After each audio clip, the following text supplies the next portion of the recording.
Hello বন্ধুরা, সম্রাট শর্মিষ্ঠা রান্নাঘরে আপনাদের সকলকে স্বাগত। আজকে রেসিপি শাপলা দিয়ে চিংড়ি মাছ। চলুন কিভাবে বানাচ্ছি দেখে নেওয়া যাক।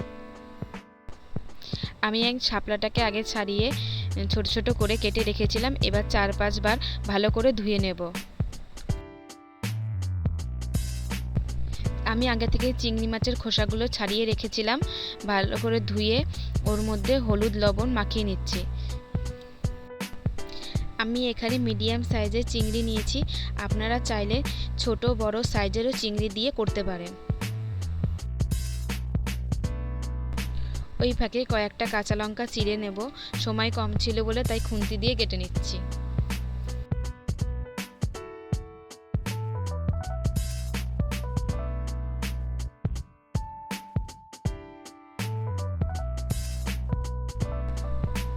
কড়াইটা গরম হলে কড়াইয়ের মধ্যে খানিকটা সর্ষের তেল দিয়ে দেব।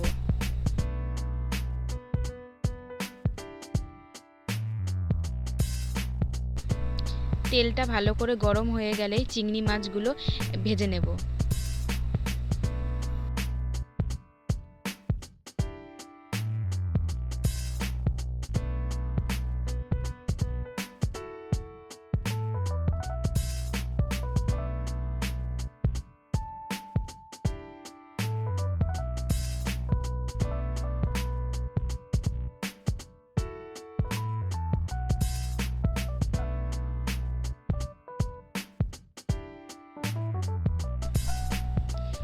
চিংড়ি মাছগুলো ভাজা হয়ে গেছে, এবার বাটিতে তুলে নেব।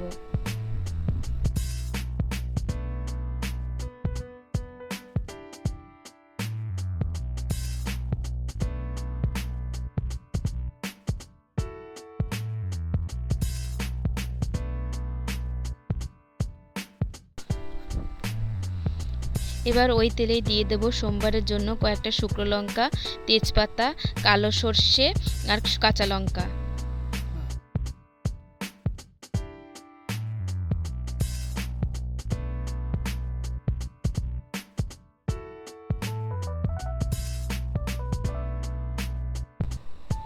এরপর শাপলাটা ঢেলে একটু নেড়ে নেব।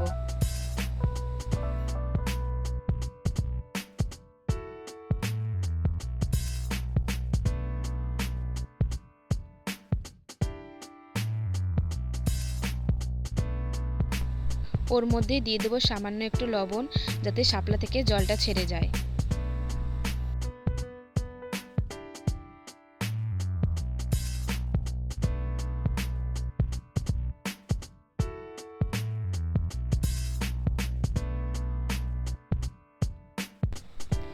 একটু নেড়ে চেড়েই এবার ঢেকে দেব, যাতে শাপলাটা সেদ্ধ হয়ে যায়।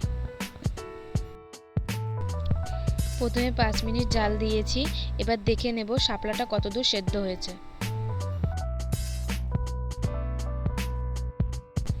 আরও 5 মিনিট জাল দিয়ে দেব, যাতে শাপলা থেকে ভালো করে জলটা ছেড়ে যায়।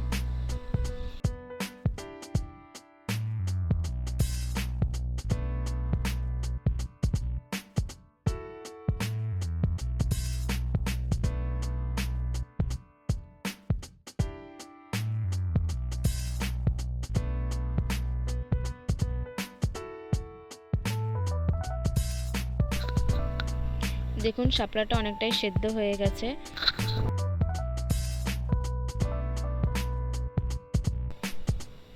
এবার এর মধ্যে দিয়ে দেব 2 চামচ হলুদ গুঁড়ো। হলুদ দেওয়া হয়ে গেছে, এবার ভালো করে নেড়ে নেব। ভেজে রাখা চিংড়ি মাছগুলো ওর মধ্যে দিয়ে দেব। ভেজে রাখা চিংড়ি মাছগুলো ওর মধ্যে দিয়ে দেব। ব্যাস, আজকে রান্না শাপলা দিয়ে চিংড়ি মাছ আপনাদেরকে তৈরি করে দেখালাম। এইভাবেই আপনারা বাড়িতে রান্না করে দেখতে পারবেন, খেতে খুব সুন্দর লাগবে। আজকে রান্নাটা ভালো লাগলে লাইক, কমেন্ট, শেয়ার, চ্যানেলটা সাবস্ক্রাইব করে দেবেন।